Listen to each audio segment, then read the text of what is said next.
yo lo titulé Crónica de un fracaso. Quienes conocen la producción cinematográfica de Miguel Coyula no se extrañarán con la índole experimental y el aliento existencialista de La Isla Vertical. La literatura de Coyula es otra prolongación de su vasta sensibilidad, otro paisaje expresivo donde da rienda suelta a su proteica imaginación e inventiva artística. Por supuesto, al menos para quienes hemos seguido de cerca su trabajo audiovisual, sin duda debe resultar sugestivo, como resulta inquietante la realidad urdida en La Isla Vertical, la pericia con que maneja la tecnología literaria, un territorio con sus propias leyes, códigos y materiales, en ocasiones muy desemejantes a los del cine. En la literatura del artista se aprenden claves estéticas, obsesiones temáticas, ambiciones de estilo que distinguen su autoría en uno y otro campo expresivo, mismo que hacen de Coyula una de las voces más singulares del arte cubano inmediato. El fervor que despierta la isla vertical emana, quizás en primera instancia, de la audacia con que se refiere a la realidad post-apocalíptica en que transcurre la anécdota, esbozada de inmediato en su totalidad ya en las primeras páginas del volumen.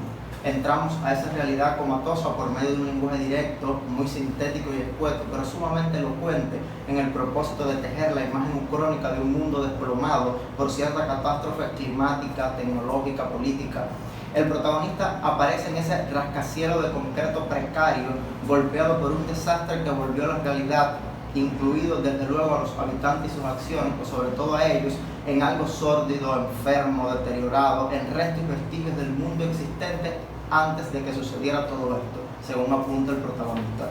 Mas ese consistente y sugestivo dibujo del hábitos ucrónico es no más una mínima parte en el aluvión irrefrenable que resulta la lectura de La Isla Vertical.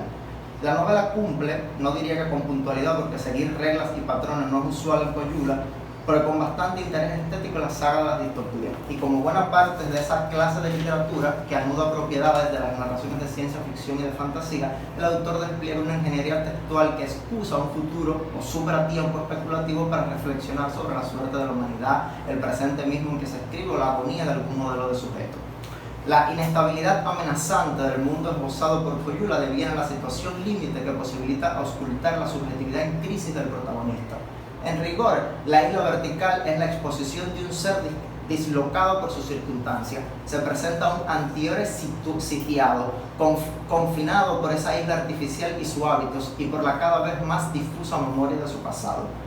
Durante la travesía física y emocional emprendida por este individuo, se accede tanto a sus legítimas ideas como pensamientos y conductas estrechos, reduccionistas de la complejidad de la vida.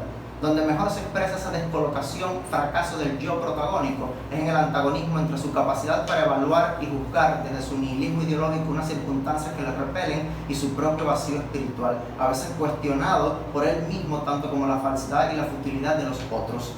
El andamiaje narrativo y la composición textual ensayado por Coyula para presentar los sobresaltos, más emocionales que físicos, oscuridad de este inadaptado, extrañado de su entorno y vuelto sobre sí mismo, toda esa movilización de resortes estilísticos acaba en una agónica especulación existencial. Los atributos caracterológicos del personaje entroncan con una de las mejores virtudes de La Isla Vertical, su composición narrativa, marcada por una fecunda autoconciencia y concebida como un collage abierto capaz de admitir la orgánica confluencia de discursos y textualidades. Ese distintivo del armazón evidencia una vez más el rigor creativo del autor. Aunque este teje un argumento conciso, sumamente breve, el desasosiego del personaje, su ansia de escapar de ese entorno que contempla como tierra de nadie, alcanza una alta productividad gracias al montaje de esas múltiples capas textuales. El cuerpo de La Isla Vertical acoge páginas del diario de Marco, el protagonista y su padre, cartas de uno y otro, digresiones de un dudoso narrador omnisciente, pasajes oníricos del propio Marco, novelas dentro de la novela. Esa descomposición estructural auspicia además la interesante dislocación e intercambio entre niveles de realidad en que se abisma la representación. El relato arranca con un narrador omnisciente que cede rápido su palabra al protagonista, pero es mejor entrar en su mente. A partir de este momento la narración será binaria, la mía y la suya, apunta el narrador, y más adelante comenta: el monólogo interior de Marcos a veces se canaliza en su diario. Después se escuchará hablar al padre de Marcos y pasado unas páginas al propio Marcos en otra dimensión de realidad. Esa aceitada polifonía que atraviesa la novela resuena en el discurso, una suplantación de voces y encadenamiento de ficciones que dejan al lector con más de una pregunta. ¿Es acaso la narración distópica una especulación del marco de la realidad? ¿Es el Marcos de la realidad una alucinación del residente en La Isla Vertical? Ambos son invenciones del díscolo narrador omnisciente. El narrador será producto de alguno de sus propios marcos. Esos deslizamientos diegéticos y mutaciones de realidad no solo contribuyen a que la isla vertical sea una sugestiva aventura estética, son también responsables de sostener y exponer la crisis del protagonista. Las continuas refracciones de la voz narradora es expresión del despeñadero de dudas, cuestionamientos y emociones del protagonista. Pero ¿quién es en definitiva Marcos? ¿Cuál es su mundo de contradicciones? Marcos se debate entre el deseo de poseer a Malva, objeto de sus desvaríos eróticos, y la voluntad de escapar de la distopía en que vive. Ambos motivos desencadenan sus meditaciones y condicionan su comportamiento y sus relaciones con el resto de los personajes. La tentación y el vértigo por Malva, una suerte de humano adaptado, mutante, acoplada a la realidad imposible, devela las ruinas de su masculinidad y metaforiza su impotencia ante ese mundo. La relación con esta muchacha y con su hermana Malú, una mujer más emocional, menos física que la primera, espejean las fantasías de Marcos. ¿Qué piensa él de la relación sexual que ellas mantienen? Este hombre no se siente atraído por Malú, sino por su contrario, Malva, cuya resolución, desenfado erótico y seguridad en sí misma a la vez lo atraen y lo repelen.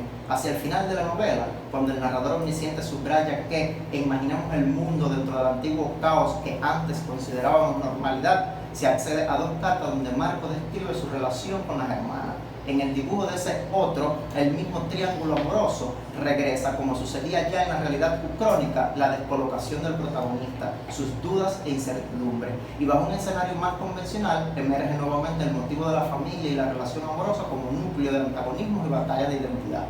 Escapar del edificio con Malva o entender en esa otra realidad qué pasó con ese resuelto triángulo amoroso son en definitiva una misma cosa: poder hallar una supuesta libertad y tomar algunas decisiones capaces de borrar la sensación de que la vida es apenas una asociación de desgracias y la conciencia una enfermedad.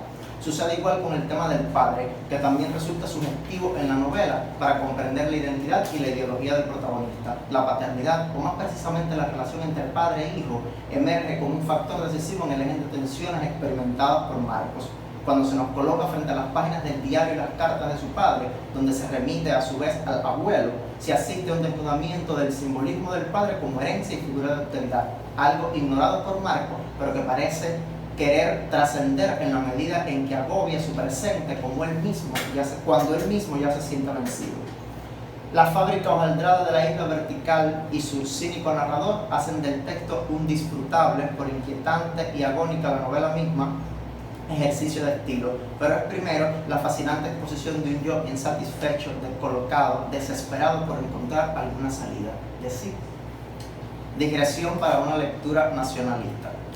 Desde la teoría se ha explicado en repetidas ocasiones cómo la adscripción de un texto literario a determinado género marca el modo en que se lee y se interpreta. Las ficciones especulativas, científicas, fantásticas, distópicas, durante largo tiempo han sido dispositivos para pensar el presente, burlar las tecnologías de control o meditar sobre la historia. En la línea vertical no es necesario forzar una lectura política o sociológica para encontrar paralelos entre el mundo narrado y algunos signos distintivos de nuestra actualidad.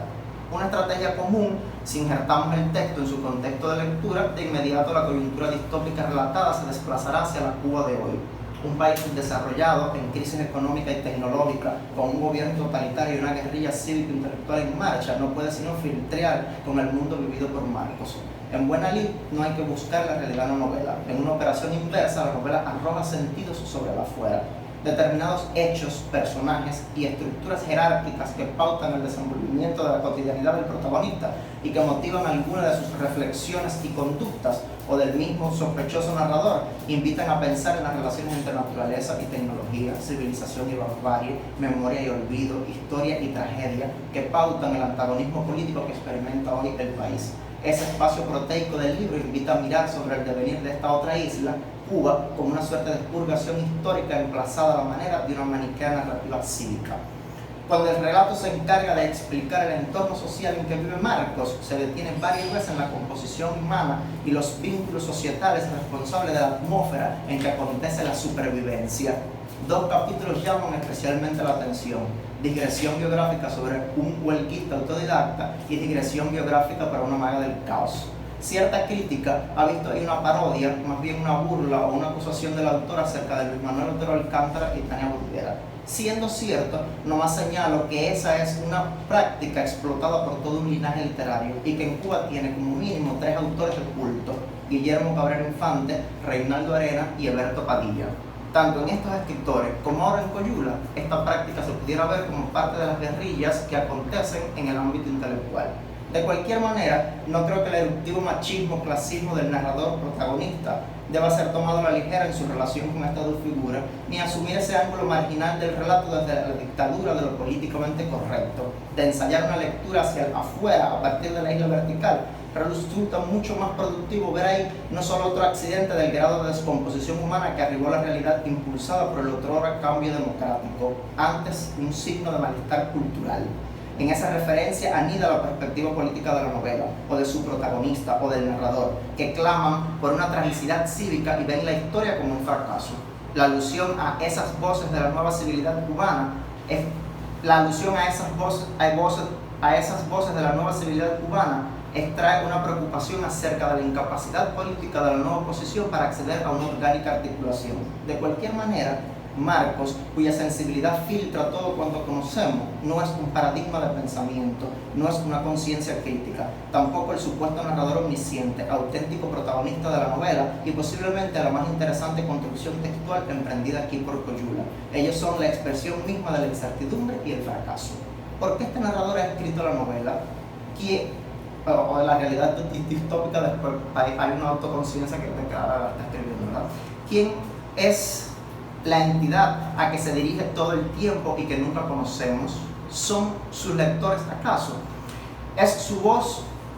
En su voz, como en el comportamiento de Marcos, hay una errancia, sin duda condicionada por el convencimiento en el devenir inevitable del colapso del mundo. Quizás esa es la justificación para empeñar tanto tiempo en salir a la búsqueda de una oquedad en esa historia.